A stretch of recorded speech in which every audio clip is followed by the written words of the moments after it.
Well, it's a beautiful Saturday out, and as always, another day, another dollar. My electric fan has gone out. It's common. I don't know if it's common or not, but anyways, it just went out. Just another thing that's gone out on the list.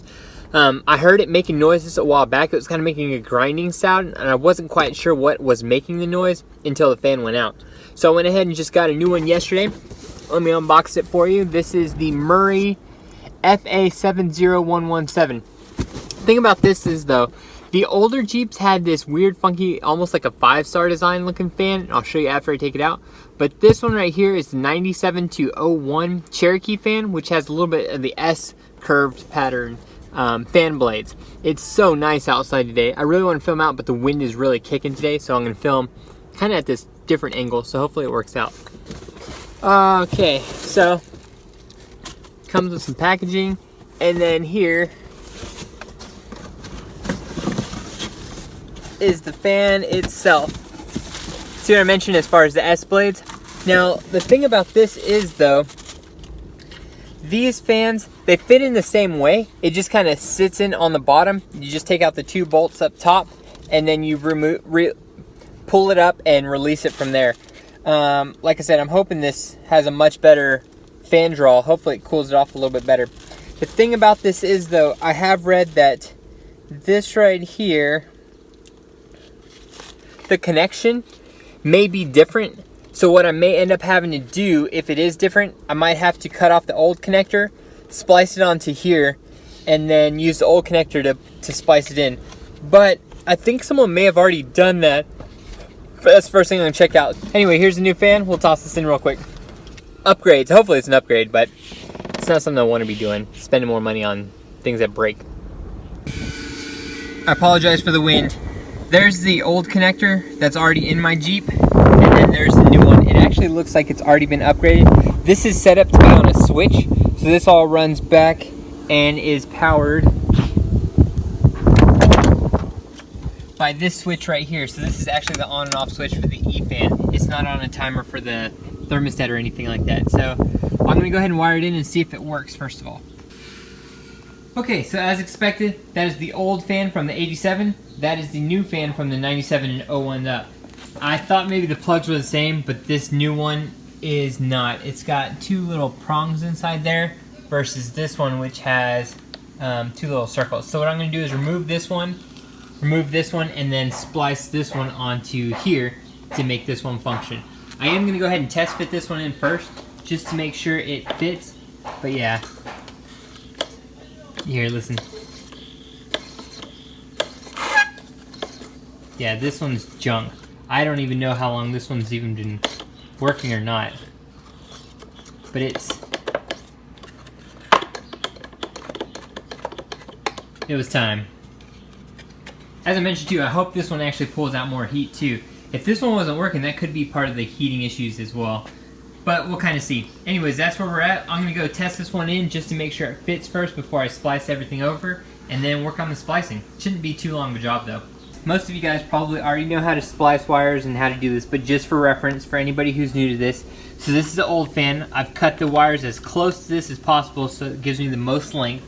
And then what you do is you just cut this one off as close to the end as possible, so that gives you the most length from here. So now you have an extended reach here, an extended reach there, you splice them together, and then you have your new connection to splice onto to be able to butt into the old connector on the old rig.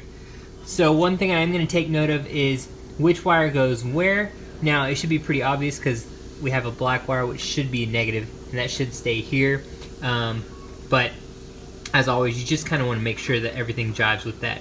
So that should be my positive and negative. Cool. There you go. There's a new fan splicing with the old connector. Now before I wrap this up and clean it up, I'm going to go ahead and just plug it in, make sure it all functions first, because the last thing I want to do is get this all set up and the fan not even turn on. So let's test it out first, and then I'll bolt it all in. Moment of truth. Let's see if the fan turns on. Go ahead and plug this in and switch on the fan. Alright, this fan should be on. So, test for power. So here's the fan switch. As you can see, a wire had been broken off. I figured out my fan switch wasn't working as well. And then underneath, found this random wire. So this hot wire's just been kind of dangling around, probably touching other metal and sparking on its way back there. Thank God not creating a fire. So when I attach this here, the switch works and everything lights back up. So then I can rewire in the fan. So I'm gonna go ahead and do that, refire in the fan, and see if I can get this thing started. That's the end of my wiring for my switch. And as you can see, I now have power to it, whereas I didn't a little while ago. I thought maybe the connection was bad because it was covered in oil. But I'm gonna go ahead and toss on some connectors, get all that hooked up, and try to turn this fan on again.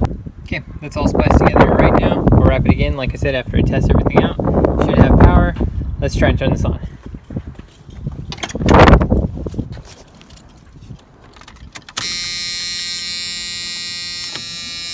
Fan's there. And it's running and blowing the correct way. Awesome. Actually has pretty good output too. Cool. Let's get this all plugged in and wrapped up, and we'll do one final quick last check. Key on, fan button on, light turns on, fan is on. A lot better, like I said. Output and in place.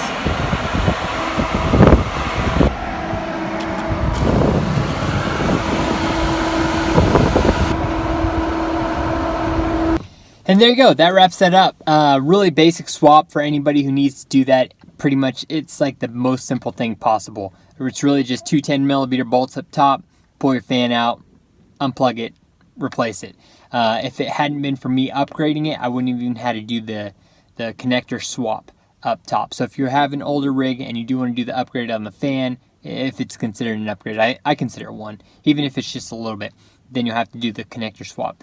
Other than that, the only issue I ran into was my switch, but that was just on me. I probably knocked it off when I was doing the brake upgrade. Real chill Saturday. It was really nice out earlier. Now the weather's rolling back in, and so it's getting dark again. I apologize greatly for the wind noise, guys. I'm looking for other alternatives to film better outdoors without wind. So if you have anything you recommend, let me know, because I'm really looking for something to upgrade with that. It's been nice having my radio too. If you haven't seen my ham unboxing, I got this now. I've been using it for an FM radio in the vehicle, so at least I have some sort of music in here, which is kind of nice too. Not what it's meant for. Testing in a couple weeks, so I'll be able to use this for actual walkie-talkie purposes. Last thing is, I hope to see as many of you as possible next week at the JL reveal in the Temple Killeen Jeep Chrysler Dodge dealership. If you need more information on that, just let me know. Or if you need more information on anything that I've done recently, just let me know as well. Hope everyone's having a great time. And we got to get this rig out wheeling soon. I'm ready to go off-roading. It's dialing in a lot better than where it was when I first got it. Excited about that. More things to come. As always, thanks again, guys. And we'll, talk to you guys soon. Thanks.